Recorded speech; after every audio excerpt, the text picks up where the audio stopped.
Please do subscribe to Prajabheri News Channel.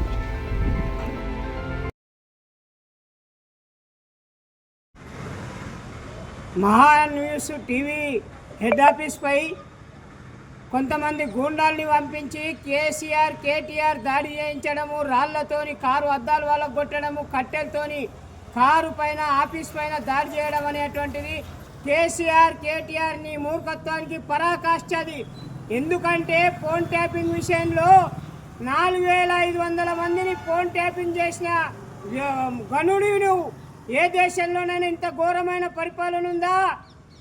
KCR, Kalvakuntla Chandrashekar Rao, Kalvakuntla Taraka Ramarao, అలాగే కవితారావు, అలాగే హరీష్ రావు, అదేవిధంగా సంతోష్ రావు, శ్రావణ్ రావు, అదేవిధంగా ప్రభాకర్ రావు, అధికారులను కూడా నీ కులానికి చెందిన వ్యక్తులనే పెట్టుకొని ఉద్యోగస్తులే కాకుండా, నీ పార్టీ వాళ్ళనే కాకుండా, ప్రజలనే కాకుండా, వ్యాపారస్తులనే కాకుండా, సినిమా ఇండస్ట్రీనే కాకుండా అన్ని వర్గాల వాళ్ళ యొక్క ఫోన్ ట్యాపింగ్ చేసి పరిపాలన చేసిన దుర్మార్గుడు నీవు.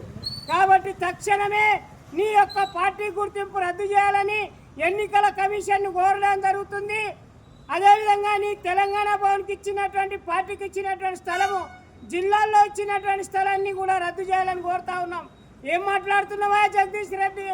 నీవు విద్యుత్ ఒప్పందంలో ఛత్తీస్గఢ్తో విద్యుత్ కొన్న ఒప్పందంలో 10,000 కోట్ల రూపాయలు నువ్వు లంచం తీసుకున్నావని అసెంబ్లీ సాక్షిగా మీ జిల్లాకు చెందినటువంటి కోమటిరెడ్డి వెంకటరెడ్డి గారిని ముఖం పట్టుకొని చెప్పారు కదనే.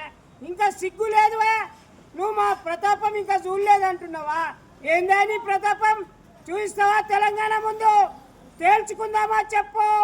జగదీష్ రెడ్డి నోరు అదుపులో పెట్టుకో. తెలంగాణ నీ జాగిరి కాదు బిడ్డ. మహా న్యూస్ పై దాడి చేయడం